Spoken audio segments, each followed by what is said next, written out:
आवाज सुनाई दे रही है श्रीनी?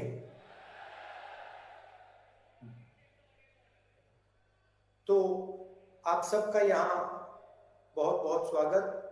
मैं वहाँ आना चाहता था मगर मैं यहाँ पे केरला में हूँ, तो यहाँ के लोग यहाँ पे आयुर्वेदा सेंटर में लोगों ने कहा कि एक दिन के लिए जाना वो सही नहीं होगा, इसलिए मैं नहीं आ पाया।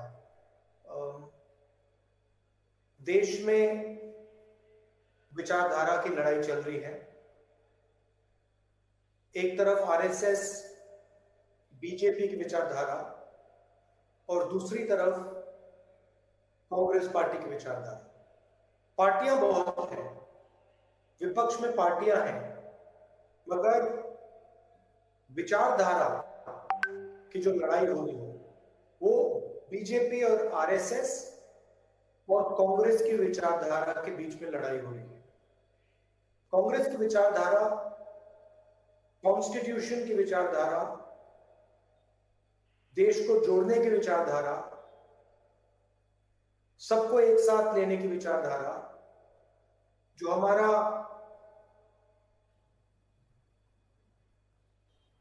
अनइक्वल सोशल सिस्टम है उसके खिलाफ लड़ने की विचारधारा कांग्रेस की है। आरएसएस और बीजेपी चाहते हैं कि चुने हुए लोग इस देश को चलाएं, पूरा का पूरा धन चुने हुए लोगों के हाथों में हो, सारे के सारे इंस्टीट्यूशंस उन्हीं लोगों के कंट्रोल में रहे, चाहे वो जुडिशरी हो, चाहे वो ब्यूरोक्रेसी हो, चाहे वो आर्मी हो, इलेक्शन कमीशन हो, स्कूल्स और कॉलेजेस हो। आरएसएस चाहती है कि ये सारे के सारे उन्हीं के कंट्रोल में रहे। हम चाहते हैं ये जो हमारे इंस्टीट्यूशंस हैं, ये जो हमारा देश है, ये सबका है, हर जात का है, हर धर्म का है, और सब लोगों को इस देश में रक्षा मिलनी चाहिए, एकता होनी चाहिए, भाईचारा होना चाहिए। ये लड़ाई है। आपने देखा मणिपुर में क्या हुआ और क्या हो रहा है, और आपको आश्चर्य होगा कि प्रधानमंत्री जी ने मणिपुर के बारे में एक शब्द नहीं कहा। आपको लगा होगा कि देश के प्रधानमंत्री जब देश का एक प्रदेश जल रहा है तो देश का प्रधानमंत्री कुछ ना कुछ तो कहेगा। आप में से बहुत सारे लोगों को लगा होगा कि देश का प्रधानमंत्री हवाई जहाज में जाकर इम्फाल में, कम से कम इम्फाल में लोगों से बात करेगा। पिछले कोई भी प्रधानमंत्री होते, कांग्रेस के प्रधानमंत्री तो वहीं बैठ जाते, मगर आपको आश्चर्य होगा कि हिंदुस्तान का प्रधानमंत्री नरेंद्र मोदी मणिपुर क्यों नहीं जा रहा है, मणिपुर के बारे में बोल क्यों नहीं रहा है? क्योंकि नरेंद्र मोदी जी चुने हुए लोगों के प्रधानमंत्री हैं, आरएसएस के प्रधानमंत्री हैं। उनको मणिपुर से कोई लेना देना नहीं। वो जानते हैं कि उनकी विचारधारा ने मणिपुर को जलाया है, मगर जो मणिपुर में दुख है, दर्द है, जो महिलाओं को चोट पहुंची है, उससे नरेंद्र मोदी जी को कोई फर्क नहीं पड़ता।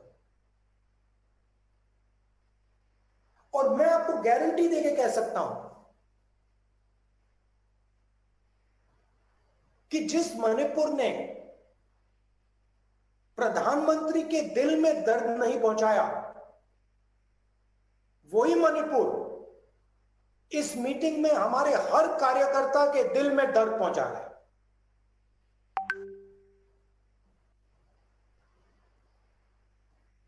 कि आपको लग रहा है, हर यूथ कांग्रेस के कार्यकर्ता को लग रहा है कि भाई हमारे देश में लोगों को चोट लग रही है,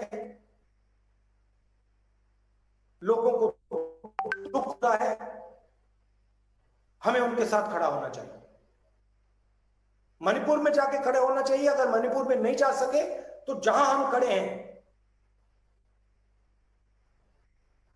हमारे दिल में जो दर्द है, जो हमारी भावना है उनके लिए,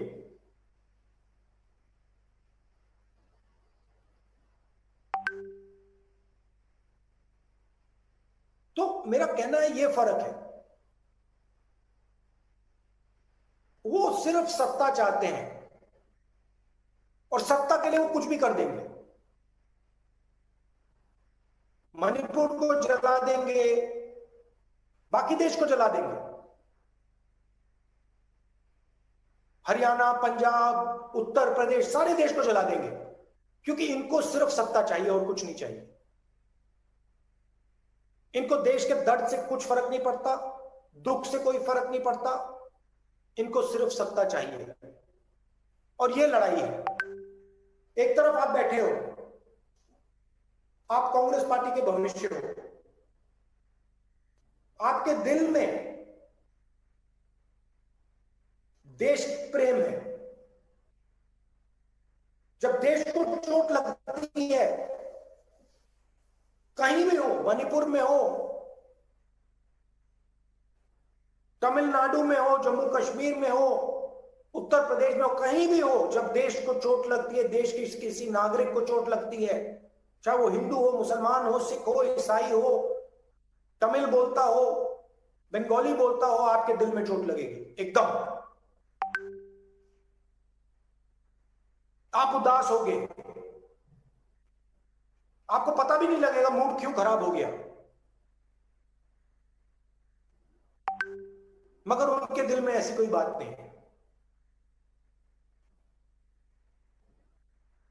आरएसएस के लोगों को, बीजेपी के लोगों को कोई दर्द नहीं हो रहा, कोई दुख नहीं है उनके दिल में, क्योंकि हिंदुस्तान को बांटने का काम यही करते हैं और सदियों से करे आ रहे हैं। तो ये आपकी लड़ाई है और रास्ता भी बिल्कुल क्लियर है। भारत जोड़ो यात्रा ने दिखाया, जनता के बीच में जाइए, जनता से गले लगिए, थोड़ा कष्ट उठाइए, थोड़ा दर्द सहिए, और अगर आप ये काम करेंगे तो आप आने वाले समय में कांग्रेस पार्टी के नेता बनेंगे। अगर आपके दिल में दर्द नहीं है तो आप कांग्रेस पार्टी के नेता नहीं बन सकते। अगर आपको जब मणिपुर को चोट लगी, अगर आपको चोट नहीं लगी तो आप कांग्रेस पार्टी के नेता नहीं बन सकते। अगर किसी महिला का बलात्कार होता है तो आपके दिल में दर्द नहीं होता तो आप कांग्रेस पार्टी के नेता नहीं बन सकते।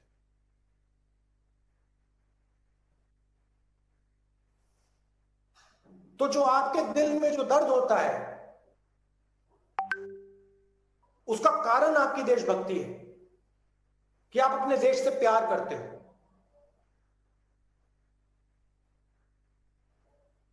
तो अगर आप अपने देश से प्यार करते हो तो फिर आपको देश से जुड़ना भी पड़ेगा। जुड़ोगे कैसे? जनता के बीच में जाके,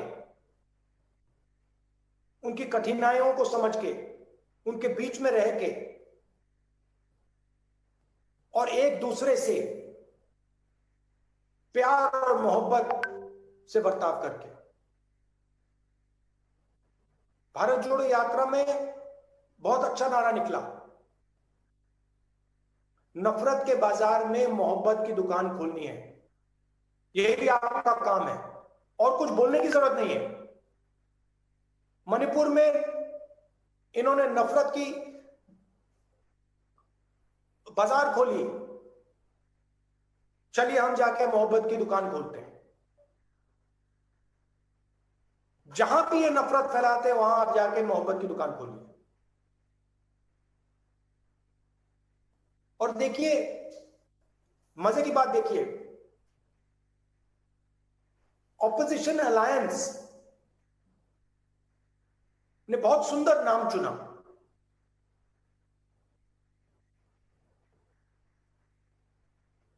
जो हमारे दिल से निकला,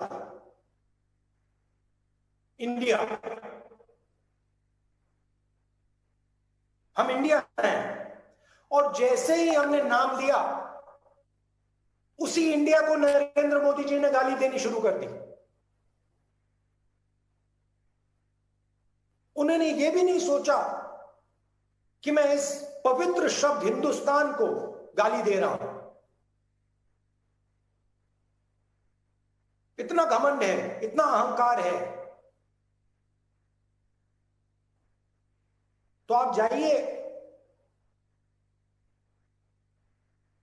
मोहब्बत की दुकानें खोलिए, और इस सिर्फ जनता के बीच में नहीं, सिर्फ मणिपुर में नहीं, अपने घर में भाई के साथ, बहन के साथ, माता पिता के साथ, अपने कॉलीग्स के साथ, यूथ कांग्रेस की टीम के साथ आप मोहब्बत फैलाइए, उनको नफरत फैलाने दीजिए।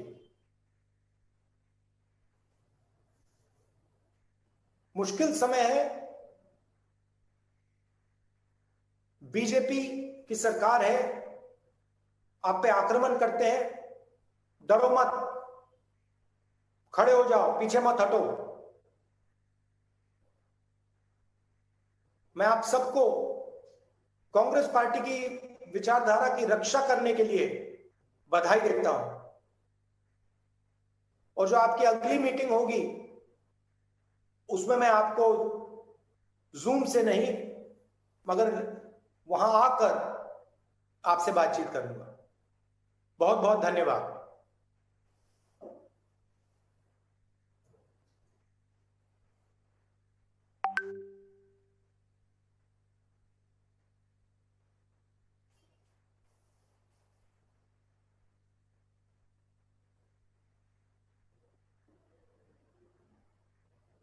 अलका?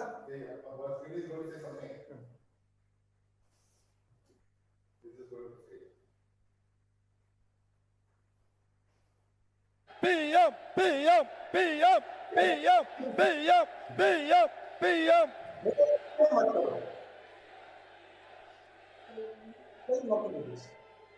भैया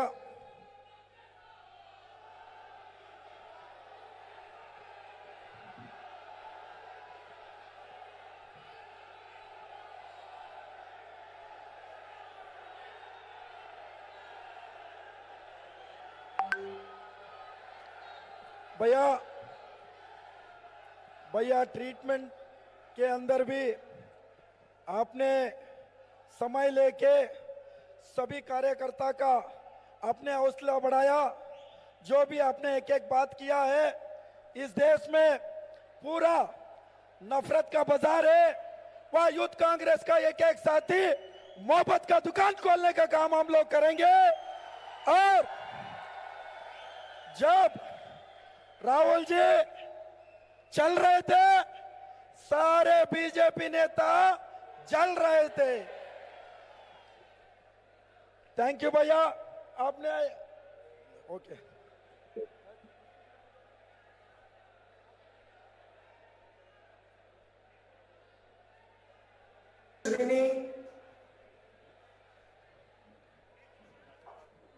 थैंक यू श्रीनी। एक मिनट भैया कुछ कह रहा है। मैं धन्यवाद करता हूं आप सबका, बधाई आपको, थैंक यू वेरी मच।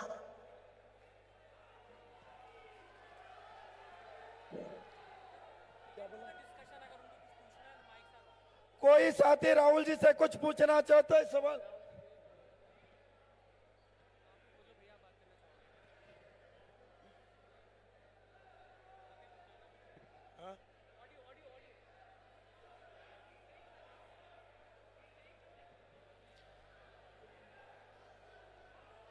भैया आप पूछना चाहते हैं सर? नहीं श्रीनी, क्वेश्चन आंसर नहीं करेंगे क्योंकि ठीक से सुनाई नहीं दे रहा है। वो आवाज नहीं आ रहा है। Okay okay, thank you Srini.